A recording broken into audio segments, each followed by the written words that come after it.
حضرت فضیل بن عیاض رحمۃ اللہ علیہ ڈاکو تھے، اور نرے ڈاکو نہیں تھے، ڈاکوؤں کے سردار تھے۔ تو ارشاد فرماتے ہیں کہ میرا طریقہ یہ تھا کہ میں ایک پورے قافلے کی صورت میں حملہ کرتا تھا تو لوگ ڈرا کرتے تھے اگر کہ فضیل بن عیاض کے ڈاکوؤں نے حملہ کیا تو پھر نہیں بچتے۔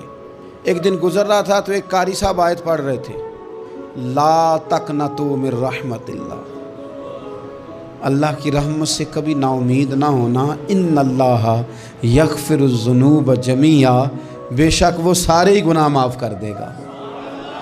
آپ فرماتے ہیں میرے دل میں بات اثر کر گئی، ماننا ہے نا، جس نے نہیں ماننا اس نے 6666 آیتوں کا ترجمہ پڑھ کے بھی توجہ نہیں کرنی۔ آپ ارادہ کریں نا، آپ اپنی دل کی زمین کو زرخیز بنائیں۔ فرماتے ہیں میں فوراً وہ آیت سنی تو میں رویا، اور میں حافظ صاحب کے پاس چلا گیا، ان سے اجازت لی، ان کے کمرے میں داخل ہوا۔ میں نے کہا آپ نے ابھی آیت پڑھی ہے کہ اللہ سارے گناہ معاف کر دے گا؟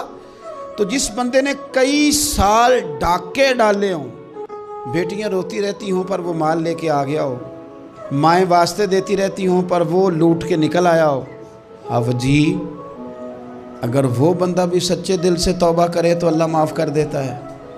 تو آفو جی کہنے لگے میں کون ہوتا ہوں تمہیں کوئی تفسیر بتانے والا، میں نے تو قرآن کی آیت پڑھی ہے، میرا رب کہتا ہے لا تقنطوا من رحمت اللہ، تم نے مایوس نہیں ہونا، تم آ جانا، معافی مانگ لینا، ان اللہ یغفر الذنوب جمیعا، اللہ سارے گناہ معاف فرما دے گا، اللہ سارے گناہ۔ تو یہ تو اللہ فرما رہا ہے۔ فضیل بن عیاض کہتے ہیں میں نے کہا ختم ہو گئی بات، توبہ بھائی۔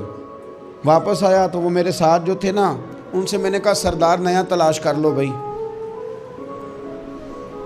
اب ارادے بدل گئے، پروگرام کچھ اور ہو گیا، اب تو لوگ ہمیں تانے دیں گے، اب تو لوگ باتیں کریں گے کہ اوتھے کی لین جانا ہے۔ فضیل بن عیاض کہنے لگے بس بھائی توبہ کرنی، اب تم کوئی اور سردار تلاش کر لو، اور اوپر سے نہیں کہا، توبہ کی تقریریں نہیں کی، دوسروں کو میسج نہیں بھیجے، اور لیکچر نہیں جھاڑے، رو کے کہا، درد سے کہا، دل سے کہا۔ تو وہ جو باقی کے تھے نا ان پر سردار کی بات کا اثر ہوا، کہنے لگے سردار ہم نے سردار نیا نہیں ڈھونڈنا، اگر چوریاں مل کے کی ہیں تو اب تو اس طرح تو نہ کر، توبہ بھی مل کے ہی کریں گے، اب اللہ بھی مل کے ہی کریں گے، اب بس تو اگر ادھر جائے گا تو ہم بھی تو جائیں گے نا۔ اللہ اکبر۔